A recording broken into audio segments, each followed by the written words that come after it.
Welcome back eighth standard students. बच्चे, आज का टॉपिक काफ़ी ज़्यादा इंपॉर्टेंट रहने वाला है। हमारा एटॉमिक स्ट्रक्चर चैप्टर स्टार्ट किया था हमने, तो आज का हमारा टॉपिक है एनोड रे experiment. Very very important paper के पॉइंट ऑफ व्यू के लिए। अभी हमने देखना, अच्छे से पढ़ लेना इसको, बस वीडियो को ढंग से देखना, जो मैं करवाऊंगा उसको साथ साथ नोट भी कर लेना, ठीक है। पहले अच्छे से समझना है, बाद में नोट करना, ठीक है बच्चे। तो चलिए स्टूडेंट, सबसे पहले देखो, आपको पता होगा कि जब जे थॉमसन ने अपना एक्सपेरिमेंट किया था, वो मानता था कि बिजली जो चमकती है वो ईश्वरीय प्रक्रिया है। वो कहता अगर मैं अपनी लैब में इस चीज़ को कर दूं तो फिर लोग मुझे भी गॉड बोलेंगे, मुझे भी भगवान बोलेंगे, है ना। तो उसी ने जब एक्सपेरिमेंट किया तो उन्हीं में से ना, जब थॉमसन ने अपना एक्सपेरिमेंट किया, ये चीज़ प्रूव कर दी उसने लैब में, बिजली चमकनी शुरू कर दी अपनी, उसने एक डिस्चार्ज ट्यूब में लाइटनिंग कर दी और साउंड भी आने लगी। फिर लोगों को विश्वास नहीं आया, लोग कहते हम भी अपने घर पे करके देखेंगे। उन्हीं में से एक पर्सन था जिसका नाम था बच्चे गोल्डस्टीन। क्या नेम था उसका? गोल्डस्टीन। इसने अपने घर पे करने की कोशिश करी ये वाला एक्सपेरिमेंट। ये कहता मैं भी करके देखता हूँ, शायद लोग मुझे भी गॉड बोलना शुरू कर दें। सेम इसी ने क्या किया बच्चे, कैथोड एक्सपेरिमेंट करना शुरू किया। इसने अपने डिस्चार्ज ट्यूब ले आया, साथ में एक हाई वोल्टेज बैटरी लगा दी, और इसके पास ना प्लेट, मेटेलिक प्लेट एक ऐसी पड़ी थी घर पे, अपनी लैब पे, परफोरेटेड थी वो, यानी कि उस प्लेट के अंदर छेद थे, जैसे छाननी होती है ना, वैसे इसके पास प्लेट पड़ी थी। इसने वैसे ही वो प्लेट लगा दी, क्योंकि मेटल ही चाहिए एक, तो इसने एल्यूमिनियम की ये प्लेट पड़ी थी, इसने वैसी लगा दी, ठीक है। जिसे हम बोलते हैं कैथोड। बच्चे, कैथोड क्यों बोल रहे हैं? बिकॉज ये नेगेटिव टर्मिनल के साथ कनेक्शन है। जो नेगेटिव टर्मिनल के साथ कनेक्ट होती है उसे बोलते हैं कैथोड, जो पॉजिटिव टर्मिनल के साथ कनेक्ट होती है बच्चे उसे हम बोलते हैं एनोड। इतनी बात समझ में आ रही है? तो चलिए, जब ये बच्चे एक्सपेरिमेंट कर रहा था ना, तो इसने जब देखा, हाई वोल्टेज बैटरी लगाई, अंदर एक हीलियम गैस भी भर दी, जैसे उसने भरी थी जे थॉमसन ने। इसने भी वैसे ये एक्सपेरिमेंट कर रहा था बेटा। जब इसने देखा, इसने भी इसके, जब ये एक्सपेरिमेंट कर रहा था ना, इसी भी अंदर एक रोशनी दिखाई देने लगी। जैसे जैसे मैं कर रहा हूँ वैसे वैसे सुनो, ठीक है।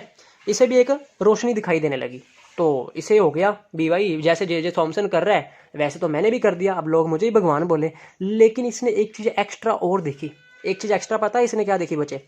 इसने क्या देखा कि जे थॉमसन को तो इतना ही दिख रहा था कि इस डिस्चार्ज ट्यूब के अंदर उसको एक लाइट दिख रही थी, प्लस एक साउंड आ रही थी। इसने एक एक्स्ट्रा चीज पता क्या देखी? इसको लाइटिंग तो दिख ही रही थी, फ्लोरोसेंस तो दिख ही रही थी, बट एक्स्ट्रा चीज क्या दिखी, जो इसको ना कैथोड रे के पीछे, कैथोड रे के जस्ट पीछे पीछे ये लाइट दिखने लगी, जहाँ पे मैंने डार्क किया ना ऑरेंज ऑरेंज, इसको यहाँ पे एक लाइट दिखने लगी। ये क्या है बच्चे? Basically light. इसको ये चीज एक्स्ट्रा दिख रही थी, ठीक है।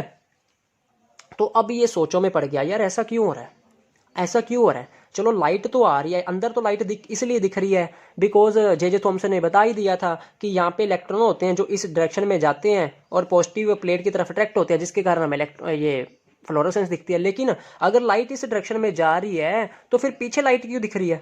इट मीन्स ऐसा भी पक्का पॉसिबल होएगा कि अनोड से कुछ लाइट आ रही होगी, कोई लाइट अनोड से आ रही होगी, जिसके कारण पीछे रोशनी बन रही है।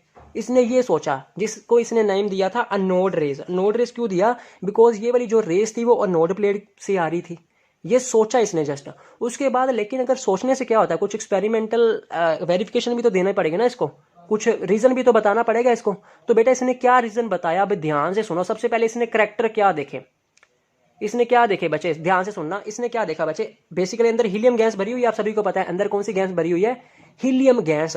अब बेटा हीलियम गैस फिल करने का मतलब क्या है? अंदर हीलियम के एटम होंगे। ये बच्चे एक हीलियम का एटम है, ये क्या है? एक हीलियम का एटम। इसको पता था कि अगर मान लीजिए बच्चे ये बैटरी लगाई है, ये बैटरी से एनर्जी आएगी और इस एल्यूमिनियम प्लेट में से एक इलेक्ट्रॉन बाहर निकल के जब इस एटम के साथ स्ट्राइक करेगा तो ये इस एटम के टुकड़े हो जाएंगे। इस एटम के क्या हो जाएंगे? टुकड़े। तो बेटा जब एक एटम के टुकड़े होंगे उसमें से क्या निकलेगा? उसमें से एक इलेक्ट्रॉन तो निकलेगा ही निकलेगा। वो बात किसने बताई थी हमें? जे थॉमसन ने, कि एटम के अंदर इलेक्ट्रॉन एग्जिस्ट करता है। तो बेटा एक इलेक्ट्रॉन जो निकला ना, वो जो इलेक्ट्रॉन निकला मैं यहाँ पे दिखा रहा हूँ, इस एटम के अंदर से, ये एटम है, इस एटम के अंदर जो इलेक्ट्रॉन निकला वो ये रहा। ये किसकी तरफ अट्रैक्ट हो गया?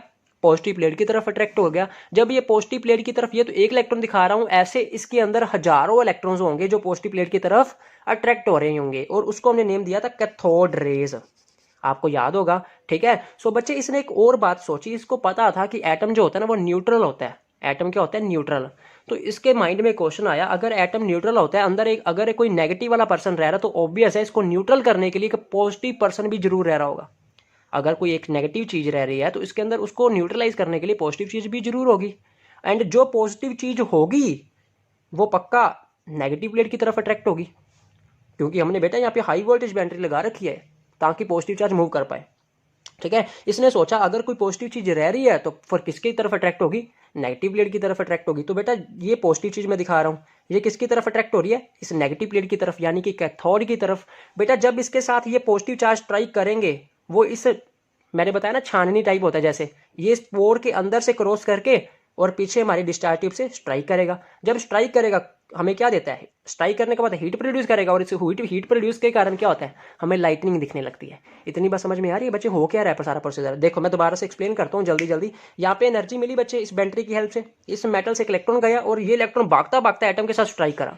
जब एटम के साथ स्ट्राइक करेगा तो एटम के अंदर से दो टुकड़े निकलेंगे। फर्स्ट वन इज इलेक्ट्रॉन, जो इलेक्ट्रॉन निकला वो भागता भागता पॉजिटिव की तरफ जाएगा और उसे हमने नेम दिया कैथोड रेस। फिर इसके माइंड में क्वेश्चन आया, but atom is electrically neutral, अगर एटम न्यूट्रल है पक्का नेगेटिव को न्यूट्रल करने के लिए अंदर कुछ और भी एग्जिस्ट कर रहा होगा, पॉजिटिव वाला, कुछ पॉजिटिव चीज भी एग्जिस्ट करेगी। एंड ये जो पॉजिटिव चीज है वो किसकी तरफ अट्रैक्ट हो रही थी, नेगेटिव की तरफ अट्रैक्ट हो रही थी, है ना। नेगेटिव की तरफ अट्रैक्ट होने के कारण ये इस पोर से गुजर कर, इस पोर्स को क्रॉस करके डिस्चार्ज ट्यूब की तरफ स्ट्राइक करती है, जिसके कारण इसको क्या दिख रही थी, रोशनी दिख रही थी। इट मींस इसने अपनी ये रोशनी का कारण क्या दिया, इस रोशनी के आने का कारण क्या दिया इसने इस रोशनी के आने का कारण बच्चे ये दिया कि जो अंदर क्या एग्जिस्ट करते हैं कि पॉजिटिव चार्ज पार्टिकल एग्जिस्ट करते हैं। अंदर क्या एग्जिस्ट करता है, पॉजिटिव चार्ज पार्टिकल एग्जिस्ट करता है। ये भागता भागता हमारी कैथोड की तरफ स्ट्राइक करता है एंड स्पोर को क्रॉस करके डिस्चार्ज ट्यूब की तरफ स्ट्राइक करता है, जिसके कारण अंदर क्या होता है बच्चे, रोशनी दिखने लगती है हमें। इतनी बात समझ में आ रही है। उसके बाद हम बच्चे मूव करते हैं करैक्टर्स ऑफ एनोड रे, जो हमारी बुक में दे रखे हैं। सबसे पहला करैक्टर कौन सा है बच्चे, ध्यान से देखो, anode ray are stream of positive charge particle. ये तो मैंने अभी बता दिया। एनोड रे किसको नेम दिया था, एनोड रे बेसिकली मतलब क्या है, जो रेज एनोड से कैथोड की तरफ आ रही है, जो रेज एनोड से कैथोड की तरफ आ रही है। तो वो है रेज कैसी थी, वो उनमें चार्ज कैसा था बच्चे, अगर कैथोड की तरफ आ रही है, कैथोड का मतलब नेगेटिव चार्ज पार्टिकल की तरफ आ रही है, नेगेटिव इलेक्ट्रोड की तरफ आ रही है, इट मींस पक्का उन चार्ज पर कौन सा चार्ज होगा, उन पार्टिकल्स पर कौन सा चार्ज होगा, पॉजिटिव चार्ज पार्टिकल होगा। Anode rays are stream of positive charge particles, इसने नेम दिया।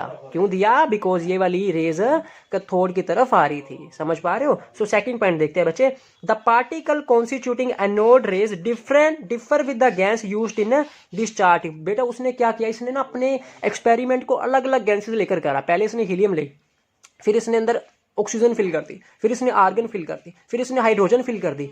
तो इसने क्या देखा, जब ये अलग अलग गैसें फिल करता था ना, तो अलग अलग इस चार्ज का करैक्टर होता था, एनोड रेज का करैक्टर बदलता था गैसेस अलग लेने पर। ठीक है। सो सेकंड पॉइंट हमारे पर कौन सा आएगा, the particle constituting anode rays differ with the gas used in discharge. अगर आप डिफरेंट गैसेस यूज करोगे तो उनका करैक्टर भी डिफरेंट आएगा, उस एनोड रेज का करैक्टर भी डिफरेंट आएगा। समझ पा रहे हो। तो कैरेक्टर्स में बच्चे आप ये सिर्फ 2 पॉइंट्स लिखोगे, क्लियर है। सो आगे मूव करते हैं बच्चे, व्हाट कॉन्स्टिट्यूट्स एनोड रे। अब एनोड रे किसकी बनी होती है, ये आपकी बुक में लिख रखा है अच्छे ढंग से, मैं आपको यहाँ पे एक्सप्लेन कर देता हूँ। बेटा कॉन्स्टिट्यूट्स एनोड रे का मतलब क्या है कि एनोड रे किससे बनी होती है, मैंने अभी तो बताया एनोड रे किसकी बनी होती है। एनोड रे तो बेटा पॉजिटिव चार्ज पार्टिकल की बनी होती है। और ये पॉजिटिव चार्ज पार्टिकल कहाँ से आते हैं, हम अपने घर से थोड़ी ना लेके आते हैं। ये तो बच्चे जो हम अंदर गैस फिल करते हैं ना, जब ये गैस आयोनाइज होती है, आयोनाइज का मतलब जब ये गैस टूटती है, क्यों टूटती है, जब इसको एनर्जी मिलती है, तो टूटने के कारण अंदर 2 पार्टिकल निकलती है, इलेक्ट्रॉन एंड प्रोटॉन। जो इलेक्ट्रॉन होते हैं वो क्या बनाने लगते हैं, कैथोड रे बनाने लगते हैं। एंड जो पॉजिटिव चार्ज पार्टिकल होते हैं वो क्या बनाने लगते हैं, एनोड रे बनाने लगते हैं। एनोड रे क्यों बनाने लगते हैं, बिकॉज वो एनोड से कैथोड की तरफ जाते हैं। And negative charge particle cathode ray क्यों बनाने लगते हैं, बिकॉज वो कैथोड से एनोड की तरफ जाने लगते हैं, क्योंकि उनके ऊपर नेगेटिव चार्ज होता है एंड एनोड के ऊपर पॉजिटिव चार्ज होता है। समझ पा रहे हो स्टूडेंट्स। तो ध्यान से देखो, यहाँ पे मान लीजिए अंदर कोई भी एटम ऑफ ए मैं किसको दिखा रहा हूँ, किसी एक एटम को दिखा रहा हूँ, गैस के एटम को। ठीक है। तो बेटा बेसिकली गैस के एटम के अंदर 2 चीजें हैं, मैं यहाँ पे दिखा रहा हूँ। जब ये टूटेगा क्या कैसे टूटेगा, एक तो ये अपने अंदर से इलेक्ट्रॉन छोड़ेगा, अपने ऐसे दिखाते हैं बेटा इलेक्ट्रॉन को, ए के ऊपर -1 लिख देते हैं। ठीक है, क्योंकि आप मैंने बताया था लेक्टर पे चार्ज -1 यूनिट बताया था ना बच्चे, तो बस वही है। यहाँ पे देखो, यहाँ पे जब एटम आयोनाइज होगा तो एक इलेक्ट्रॉन छोड़ेगा, प्लस जब इलेक्ट्रॉन छोड़ेगा तो पीछे क्या बचेगा बेटा, चार्ज पॉजिटिव बच जाएगा। क्लियर है। जब भी कोई चीज नेगेटिव छोड़ती है तो पीछे क्या बचता है, पॉजिटिव बचता है। ठीक है बच्चे। जब इस इलेक्ट्रॉन को हम बोलेंगे कैथोड रेस, ये इलेक्ट्रॉन क्या प्रोड्यूस करेंगे, कैथोड रेस, मैंने अभी भी एक्सप्लेन किया। एंड ये पॉजिटिव चार्ज आपको क्या प्रोड्यूस करेगा, एनोड रेस प्रोड्यूस करेगा। समझ में आ रहा है बच्चे। अब मान लीजिए उसने क्या किया, इसी गैस, पहले हीलियम गैस फिल करी उसने, उसके बाद कौन सी गैस फिल कर दी, हाइड्रोजन गैस फिल कर दी। हाइड्रोजन गैस क्यों फिल कर दी बच्चे, आपको पता है, क्योंकि जो हाइड्रोजन होता है ना उसका एटॉमिक नंबर 1, उसका सबसे कम मास होता है सारे एलिमेंट्स के का। सबसे कम मास कितना है हाइड्रोजन का, सबको पता ना, बिकॉज एटॉमिक नंबर 1 है इसका। तो इसने कम मास वाली गैस फिल करी। तो बेटा जब हाइड्रोजन एटम टूटेगा तो वो किस में टूटेगा, एक इलेक्ट्रॉन छोड़ेगा, तो पीछे क्या बचेगा, H पॉजिटिव बचेगा। समझ पा रहे हो। एंड बेटा इस H पॉजिटिव को उसने एक नेम दे दिया प्रोटॉन। क्या नेम दिया, प्रोटॉन। किसको प्रोटॉन नेम दिया बच्चे, हाइड्रोजन के पॉजिटिव चार्ज को उसने कौन सा नेम दिया, प्रोटॉन। एंड बेटा पॉजिटिव चार्ज क्या प्रोड्यूस करते हैं, एनोड रेज प्रोड्यूस करते हैं। इट मींस कल को आपके कोई पूछे ना कि एनोड रेज का कारण क्या, तो आप बोलोगे प्रोटॉन्स या फिर पॉजिटिव आयंस बोल सकते हो। क्लियर है। एंड ये इलेक्ट्रॉन जो बने ये क्या प्रोड्यूस करेंगे बच्चे, ये प्रोड्यूस करेंगे कैथोड रेज। एंड E-1 को इसको नेम किसने दिया था इलेक्ट्रॉन, जे थॉमसन ने। पता ना, याद है ना, कल ही अभी हमने किया है। तो बच्चे एक बात और समझते हैं, अभी हमने क्या सीखा कि एटम तो कुछ होता ही नहीं, एटम के अंदर ही सब कुछ होता है। बेसिकली एटम किसका बना होता है, प्रोटॉन्स एंड इलेक्ट्रॉन्स का। फिलहाल इतनी बात हमने समझी है, अभी तक आगे और भी पढ़ोगे। एटम के अंदर न्यूट्रॉन भी होते हैं, वो अभी नहीं स्टडी करना, जस्ट हमारा नेक्स्ट वाला एक्सपेरिमेंट होगा वो। फिलहाल अभी आपने क्या सीखा कि एटम के अंदर क्या होता है, फिलहाल प्रोटॉन्स होते हैं एंड इलेक्ट्रॉन्स होते हैं। एंड बेटा मास ऑफ एटम कितना होता है, मास ऑफ एटम अभी मैंने बताया था कल आपको कि जो इलेक्ट्रॉन का मास होता है ना बच्चे, वो तो नेग्लिजिबल होता है, ना के बराबर होता है। अगर बेटा मैंने ये देखो, एटम किसके इक्वल होता है, atom of gas is equal to, अगर मैं बात करूं प्रोटॉन्स का मास एंड इलेक्ट्रॉन का मास ऐड कर दो फिलहाल, ठीक है। एंड इलेक्ट्रॉन का मास आपको पता है नेग्लिजिबल है, सो वी कैन से कि mass of atom is equal to mass of plus ion, यानी कि A प्लस आयन, यानी कि मास ऑफ प्रोटॉन। सिमिलरली बच्चा मास ऑफ हाइड्रोजन एटम किसके इक्वल होगा, mass of H positive ion. क्यों, बिकॉज इसका मास तो कुछ है ही नहीं, इलेक्ट्रॉन का मास तो निग्लिजिबल है। अगर इलेक्ट्रॉन का मास ही निग्लिजिबल है तो फिर एटम का मास किसके इक्वल होएगा, H पॉजिटिव के बराबर होगा ना बच्चे, mass of H positive. And H positive को हमने दुनिया वालों ने क्या नेम दिया, यानी कि गोल्डस्टीन ने क्या नेम दिया, उसको दिया बच्चे प्रोटॉन। यानी कि mass of hydrogen atom is equal to mass of proton. Next बात समझते हैं बच्चे। अब आपको पता है गोल्डस्टीन के दिमाग में फिर क्वेश्चन आया कि अंदर पॉजिटिव चार्ज पार्टिकल तो हैं, लेकिन इन पर चार्ज कितना होगा, फिर इसके माइंड में क्वेश्चन आया कि हमें पता है कि जो एटम होता है वो इलेक्ट्रिकली न्यूट्रल होता है, एंड जो इलेक्ट्रॉन होता है उस पर चार्ज होता है -1 यूनिट। ये -1 लिख रखा है बच्चे, चार्ज ऑन इलेक्ट्रॉन कितना होता है, -1 यूनिट। इसने सोचा कि अगर एटम के अंदर ही प्रोटॉन रहते हैं and atom is electrically neutral, so पक्का और पक्का प्रोटॉन पे चार्ज कितना होगा बच्चे, +1 होगा। कितना होगा, +1। सेम होगा, जितना इलेक्ट्रॉन पे चार्ज है उतना ही प्रोटॉन पर होगा, लेकिन उसका ऑपोजिट चार्ज, उसका ऑपोजिट साइन। अगर इलेक्ट्रॉन पे माइनस वाला है तो इस पे कौन सा होगा, प्लस वाला क्यों होगा, हमने क्यों ऐसा सोचा, बिकॉज हमें पता है इलेक्ट्रॉन एटम के अंदर ये दोनों ही पर्सन रहते हैं और ये आपस में है भी क्या, electrically, atom is electrically neutral. Neutral तो तभी होगा ना बच्चे, जितना इलेक्ट्रॉन पर चार्ज है उतना ही चार्ज किस पर होना चाहिए, प्रोटॉन पर होना चाहिए। इसलिए चार्ज, प्रोटॉन पर चार्ज कितना आ गया बच्चे, +1 आ गया। क्लियर है। नेक्स्ट बात समझते हैं बच्चे।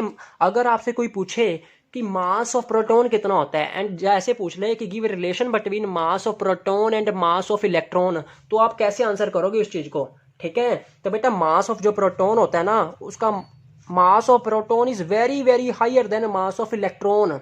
एक बात ध्यान में रखना, प्रोटॉन का मास कितना ज्यादा होता है, 1840 टाइम्स ज्यादा होता है मास ऑफ इलेक्ट्रॉन से। मास ऑफ प्रोटॉन कितना होता है बच्चे, 1840 टाइम्स ज्यादा होता है मास ऑफ इलेक्ट्रॉन से। समझ पा रहे हो। आपसे पेपर में ऐसे पूछेगा कि relation between mass of proton and mass of electron, तो आपका आंसर होगा ये वाला जो मैंने स्टार मार्क कर रखा है, very very important. Mass of proton is equal to 1840 times mass of electron. समझ में आ गई बच्चे ये प्रॉपर कॉन्सेप्ट वाइज आपको मैंने एक्सप्लेन कर दिया कि क्या हो रहा है आपके नोड रे एक्सपेरिमेंट में। अगर आपको कोई भी परेशानी आए तो मुझसे ग्रुप में पूछ लेना, डोंट वरी। तो बच्चे आपके एग्जाम में एक बात याद रखनी, किसने दिया था इस एक्सपेरिमेंट को, गोल्डस्टीन ने दिया था। अच्छा, तो फिर इलेक्ट्रॉन किसके मतलब आपसे कोई पूछे कि प्रोटॉन की डिस्कवरी किसने की, तो आपका आंसर होगा गोल्डस्टीन ने, ठीक है। आपसे कोई पूछे प्रोटॉन किसका बना होता है, एनोड रेस का बना होता है।